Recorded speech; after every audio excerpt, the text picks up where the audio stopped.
Hello, and welcome to the Refinery, where I take existing concepts in Splatoon 2 and try to improve them for Splatoon 3. Plenty of people are creating wild new ideas for Splatoon 3, but it's important to keep existing ideas in mind and to refine them to make sure Splatoon 3 isn't too alienating for returning players. In this episode, I'm going to discuss major changes that I want to see in sub-weapons in Splatoon 3. If you watched my previous episode on main weapon changes, it'll follow the same general guidelines, things that aren't as simple as just increasing slap bomb's detonation time, for example. There weren't any clearly visible sub-weapons in the Splatoon 3 trailer, and some have theorized that all sub-weapons are being replaced in Splatoon 3, but I'm going to be operating on the assumption that existing sub-weapons are returning. I still want to share these sub-weapon ideas even if they can't happen in the next game. With all that said, let's get into it. For me, the sub-weapon I always forget exists in Splatoon 2 is the Autobomb. It never feels very potent, it's super easy to avoid, and I've only died to it a small handful of times in my 2,000 hours of play. I feel Autobomb should be more under the user's control and should act more like a movement punisher rather than point sensor Mark II.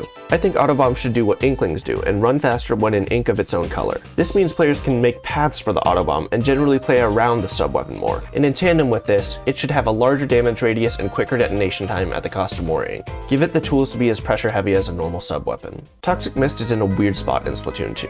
Pretty much every weapon with it has another weapon which outclasses it in some way, making it hard to judge how strong it really is. I will say though that the sub really needs some kind of lingering effect, like how damage dealing subs make enemies easier to kill if they get hit. I think players in the Mist should lose ink in their tank, be unable to recover ink, and have a thermal ink-like border around them to share their location for a few seconds after leaving the Mist. I think this would make Mist much more potent and more of an actual threat rather than a mild inconvenience. Point Sensor is another sub that's iconically not very good, since all it does is provide information, but not even all that much of it. In competitive matches especially, you won't catch many enemies that you weren't aware of beforehand. I think a cool buff that the devs could give to Point Sensor is that anyone who is located has a bubbler-like effect, where any teammates that they end up next to will also get detected for the duration of the location. It would need to be bigger than bubbler though, more like the size of the Point Sensor radius itself. This means people will generally stay away from their teammates, and anyone who is detected will likely be fighting alone. Or if multiple people are detected, the fight will become much more predictable and lean the fight in favor of the Point Sensor users. Will this buff make Point Sensor viable? Maybe not by itself, but I think it's a good change that would add versatility and strategy to the sub. And finally, Ink Mine. Just let us place 3 of them, but make the turf radius smaller and cost less ink. That's all. It's in a decent spot right now and just needs to focus on that control and location aspect while being more adaptable.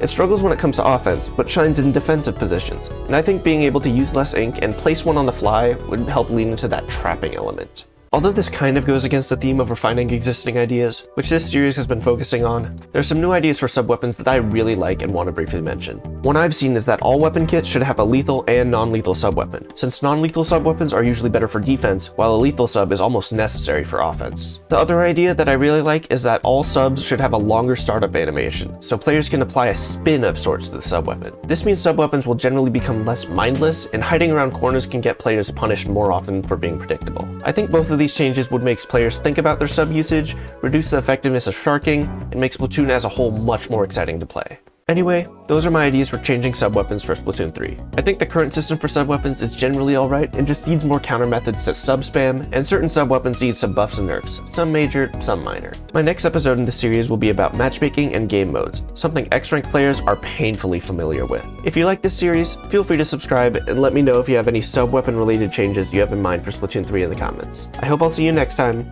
Bye bye.